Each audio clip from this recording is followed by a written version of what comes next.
राधे राधे, हर हर महादेव जी। एगो देवी जी के गीत गावे जाते हैं, अच्छा लगता लाइक कमेंट शेयर जरूर करब आ यूट्यूब पर सब्सक्राइब जरूर करब जा।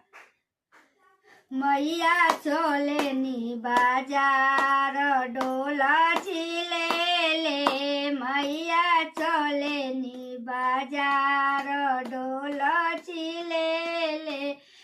पहिला दोकनिया सोनरवा कहे गोइनी, टिकवा के देख के खुश होनी मैया, मैया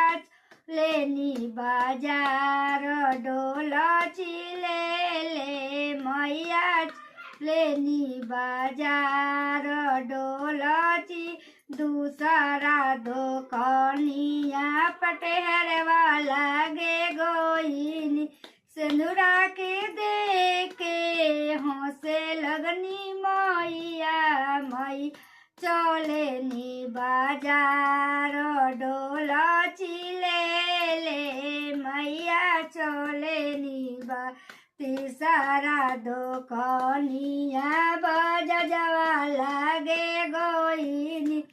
सरिया के देख के हंसे लगनी मैया, मई चले नी बाजार डोला चिले ले, मैया